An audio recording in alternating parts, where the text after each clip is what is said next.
CMRL എസ്ട്രാലോജിക്കൽ സാമ്പത്തിക ഇടപാട് കേസിൽ മകൾ വീണ ടിക്കെതിരെയുള്ള ഇഡി നീക്കങ്ങൾക്ക് പിന്നാലെ മാധ്യമങ്ങൾക്കും പ്രമുഖ മാധ്യമ ഉടമയ്ക്കുമെതിരെ കടുത്ത രാഷ്ട്രീയ മാധ്യമ പോരാട്ടത്തിന് തിരികൊളുത്തി മുൻ മുഖ്യമന്ത്രിയും പ്രതിപക്ഷ നേതാവുമായ പിണറായി വിജയൻ.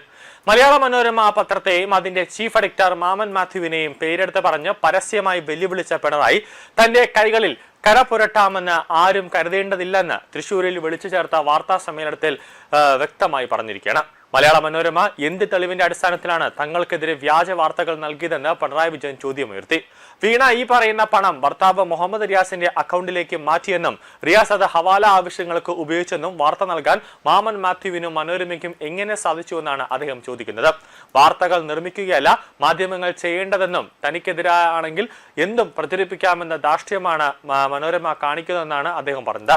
അതേസമയം പ്രതിപക്ഷ നേതാവിന്റെ ഈ രൂക്ഷമായ വിമർശനം റിപ്പോർട്ട് ചെയ്തപ്പോൾ തന്ത്രപരമായ നിലപാടാണ് മനോരമ ഓൺലൈൻ സ്വീകരിച്ചത്.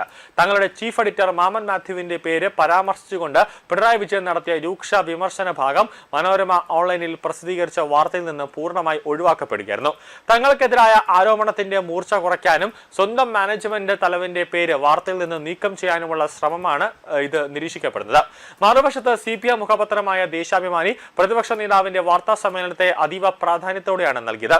മനോരമയ്ക്കും അതിന് നേതൃത്വം നൽകുന്ന മാമൻ മാത്യുവിനുമെതിരെയുള്ള പിണറായി വിജയന്റെ വെല്ലുവിളി സഹിതമുള്ള പ്രസ്താവനകൾ ഒട്ടും ചോർന്നു പോകാതെ ദേശാഭിമാനി റിപ്പോർട്ട് ചെയ്തു. മാധ്യമ വിചാരണകൾക്കെതിരെയുള്ള പാർട്ടിയുടെ രാഷ്ട്രീയ നിലപാടിന് അടിവരയിടുന്നതായിരുന്നു മുഖപത്രത്തിന്റെ പ്രാതിനിധ്യം. റിപ്പോർട്ടർ TVയും ഇത് ആഘോഷമാക്കി മാറ്റി.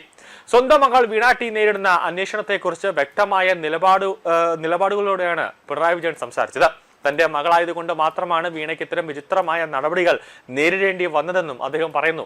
ആ ചെറുപ്പക്കാരി വലിയ സ്വത്തിന്റെ ഉടമയൊന്നുമല്ലെന്നും തുടരന്വേഷണത്തോട് പൂർണ്ണമായി സഹകരിച്ചിട്ടുണ്ടെന്നുമാണ് ഇനിയും ആവശ്യമായ വിവരങ്ങൾ നൽകാൻ തയ്യാറാണെന്നാണ് പിണറായി മാധ്യമങ്ങളോട് പറഞ്ഞത്. സാധാരണഗതിയിൽ ഉപയോഗിക്കുന്ന സ്ഥിരം ഡയലോഗായ എന്റെ മടിയിൽ കനമില്ല, എന്റെ കൈ ശുദ്ധമാണ് എന്നൊക്കെയുള്ള ക്യാപ്സ്യൂളുകളും പിണറായി ഉപയോഗിച്ചിട്ടുണ്ട്.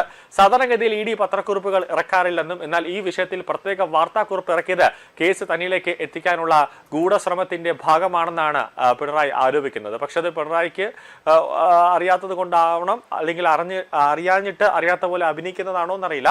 എൻഫോഴ്സ്മെന്റ് ഡയറക്ടറേറ്റ് ഈ രാഷ്ട്രീയത്തിൽ കുറച്ച് വിലയുള്ള അല്ലെങ്കിൽ കുറച്ച് നാലാൾ അറിയുന്ന ഒരു വ്യക്തിയൊക്കെ ഒരു നേതാവിനെയൊക്കെ വിളിച്ച് ചോദ്യം ചെയ്ത് കഴിഞ്ഞാൽ സ്വാഭാവികമായി അതിന്റെ പിറ്റേ ദിവസമോ അല്ലെങ്കിൽ അന്ന് രാത്രിയോ ചോദ്യം ചെയ്ത് വിട്ട് കഴിയുമ്പോൾ അന്ന് രാത്രിയോ ഒരു പ്രസ് റിലീസ് ED ഇറക്കാറുണ്ട്. അത് സ്വാഭാവികമാണ്. താനോ മക്കളോ കുടുംബാംഗങ്ങളോ യാതൊരുവിധ ഹവാല ഇടപാടുകൾക്കും നിന്നിട്ടില്ലെന്നും തന്റെ കൈകൾ എക്കാലത്തും ശുദ്ധമാണെന്നും അത് ഭാവിയിലും അങ്ങനെ തന്നെ ആയിരിക്കുമെന്നാണ് പിണറായി വിജയൻ അവകാശപ്പെടുന്നത്.